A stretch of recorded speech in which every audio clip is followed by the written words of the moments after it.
পিরোজপুরে টাকা চুরির অভিযোগ তুলে এক ব্যক্তির উপর অমানবিক নির্যাতনের অভিযোগ উঠেছে পুলিশের বিরুদ্ধে।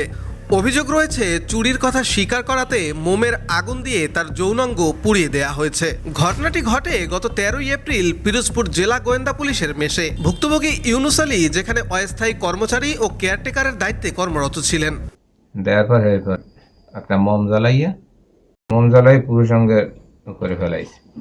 আরিফ ফেলাইছে, আর কয়জনের নাম জানি না, আর ওই সময় দেখতেও পাইনি। ভুক্তভোগীর অভিযোগ, ওই দিন জেলা গোয়েন্দা পুলিশের ভারপ্রাপ্ত কর্মকর্তা আরিফুল ইসলামের কক্ষ থেকে 1,80,000 টাকা চুরির অভিযোগ তোলা হয়। কক্ষের চাবি ইউনুসের কাছে থাকায় তাকে সন্দেহ করা হয়। এরপর তাকে প্রায় 3 ঘন্টা যাবৎ মারধর করা হয়। এক পর্যায়ে চুরির কথা স্বীকার করাতে মোমবাতির আগুনে তার যৌনাঙ্গে নির্যাতন চালানো হয় বলে অভিযোগ করেন ইউনুস আলী। ডাইকে নিয়ে গেছে রুমে নিয়ে, এইখানে রাখছি আমার টাকা ব্যাগে, এই চাবিগুলো আমার, তোমার কাছে একটা, আমার কাছে একটা, এখন আমার টাকা তুমি দাও। স্যার আমি রুমের কাছে আসিনি, আমি জানিও না ব্যাপারটা। তোমার কাছে আর আমার কাছে চাবি, তুমি সেটা একটু টাকা নেয় নাই, আর ভিতরে বডিগার্ড আইসি। এরপর বডিগার্ড কি হয়েছে স্যার, আমার এই যে কালকে 50,000 টাকা রাখছি পাই নাই, আজকে 1,30,000 রেখে গেছি, সেই টাকা পাই না। ওর পরে আমার ডাইকে বাইরে করিয়ে গালি দিয়ে থাবাকটা দিয়ে আমি হ্যান্ডকাপ পরাই দিয়েছি। হ্যান্ডকাপ পরাই দিয়ে এরপর নিচে থাবড়াইতে নিয়ে আইছে। এই থাবড়াই নিয়ে নিচে আইসা টর্চার শুরু করে দিয়েছে। এরপরে আমার টান গিয়া গেঞ্জি ধরে গিয়া কিচেন রুমে নিয়ে গেছে। কিচেন রুমে নিয়ে সেইখানে কয় বাড়ি দিয়েছে। দেওয়ার পর এরপর একটা মোম জ্বালাই পুরুষ সঙ্গে করে ফেলাইছে। ডিবি ওসি থাকে, ওটা রাখিয়ে স্যার ওটা টর্চারিং করছে। আমি খবর পেয়ে যাওয়ার পরে আমি ওই ওসির পাও ধরাই দিয়েছি, আরিফের পাও ধরাই দিয়েছি। আমার লাস্টিমেরকে 10% রুপিয়া চালাই দিয়ে বলে টাকা দিবি এখন, আর আমার সন্ধ্যা যে টাকা নেই সেই টাকা নিয়ে দিবি। আমি স্যার আমি এই টাকা পাবো কোথায়, আমি টাকা আপনার ম্যানেজ করে দিতেছি। এইবার লইয়া ডিবি অফিসের ভিতরে রওনা দিয়েছে।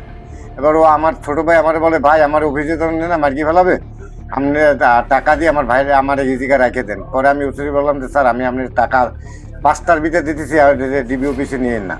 পরে আমার এই বড় ভাইয়ের বউ আর আমার ভাইয়ের পুতের বউ, এই দুইজন নিয়ে পাশে বসাই রেখা আমি টাকার কালেকশনে বাইরেছি। আমি আজকে পিরোজপুর দিয়ে 1 লক্ষ টাকা সুদি নিছি, আর 80,000 টাকা মাইসের কাছ থেকে খয়রাত নিয়ে টাকা জমা দিছি।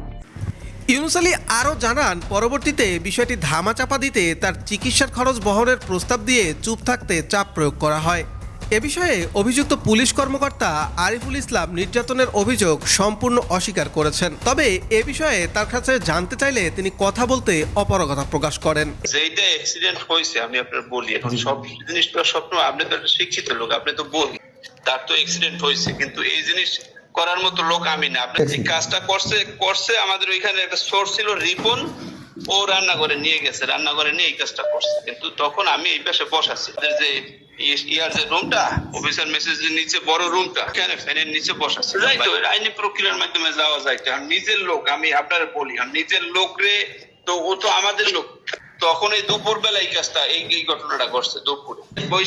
পয়সা কথা বলবো না ভাই, এটা ইসের দরকার নাই নিউজ করার। আমি আসছি একটু ছুটি, আমার ছোট ছেলেটা বৃত্তি পরীক্ষা চলে, ওনার যে ভালো ডাক্তার, সরকারি ডাক্তার, তাকে প্রাইভেটলি দেখায়, ওরা দুই ডাক্তারই দেখানো হয়েছে। ইসের ডাক্তার ড্রেসিং করে করানো হয়েছে, এবং তার পায়েটা কোনো ইটি আছে কিনা ব্লাড টেস্ট, ইউরিন টেস্ট, মেডিসিনের ডাক্তারও দেখানো হয়েছে। 2জন ডাক্তার দেখাইয়া তার যেটা প্রপার ট্রিটমেন্ট দরকার, ট্রিটমেন্ট তো আমরা করাইছি ভাই। এদিকে ঘটনার বিষয়ে পিরোজপুর জেলা পুলিশ সুপারের সাথে একাধিকবার যোগাযোগের চেষ্টা করা হলেও তার কোনো বক্তব্য পাওয়া যায়নি।